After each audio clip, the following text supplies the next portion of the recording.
Nothing.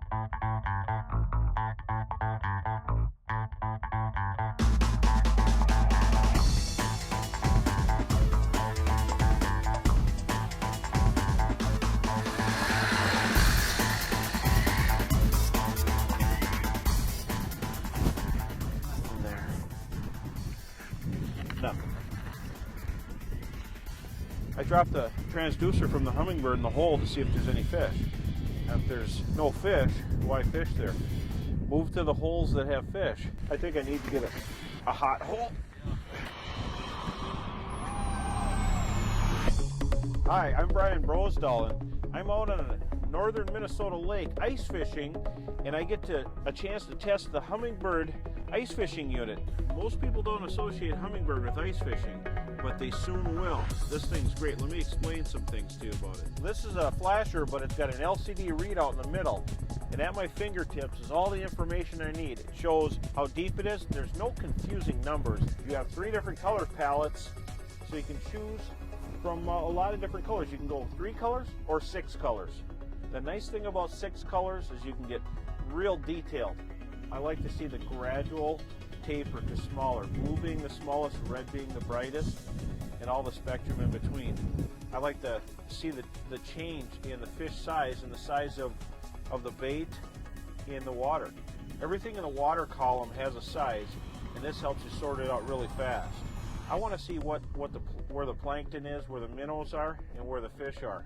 That's how I can approach the fish. I can come in and drop it to the right zone where they're feeding, not just where they're sitting.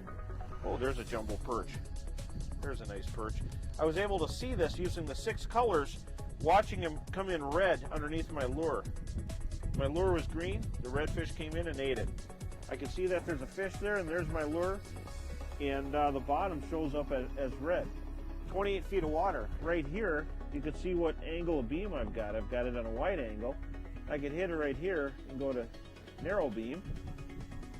Of course, I'm at 28 feet, and then it's only got one set of numbers, the scale that you're at.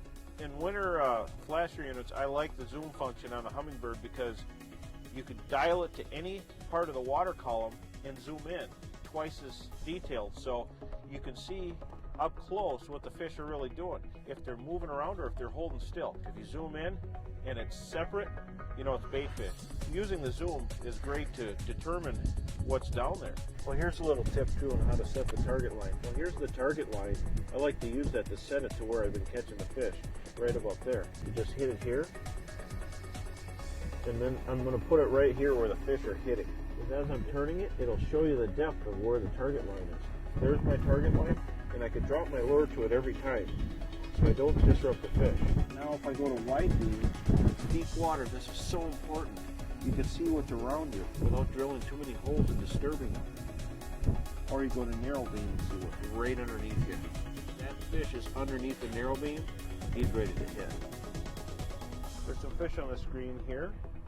I got it in zoom mode so I can look at him up close. There he is. Oh, I gotta set the hooks up. Look at this flat screen. This is great for viewing in daylight. Plus the snow doesn't collect on it. That's what I like about it. Oh yeah. What a beautiful crappie. When the crappies are biting, there's a lot of different features that really help you out. I've been changing from wide beam to narrow beam, and it really is producing these nice fish. There we go. Ooh, that was a good one. Boy, in that zoom mode, it just raced right up, and I could watch it come right in. Oh, it's a nice crappie. Wow, what a beauty. I'm going back down here. As you can see, a flat screen on a bright day like today is showing up perfect. Here it comes. See that? Put it up there to test it out. I gotcha. There, that should be good. Another nice crappie. So here they come. Well, the one underneath is coming up to hit it right there at 32. There we go. Wow. A subtle hook set is all you need. Oh, nice crappie. Tell you what, these are beautiful fish anywhere. Watching that on the LCD screen, I could see what depth he was at, and I could pick which ones I wanted. The ones that were down low at 36, I didn't want. I wanted the ones up higher. Those are the active ones. Man, they're hitting hard. That's the last fish. I don't need too many. You know, this hummingbird really helped me catch some nice fish today. You should go out and get a hummingbird as soon as possible. It'll help you have success like this.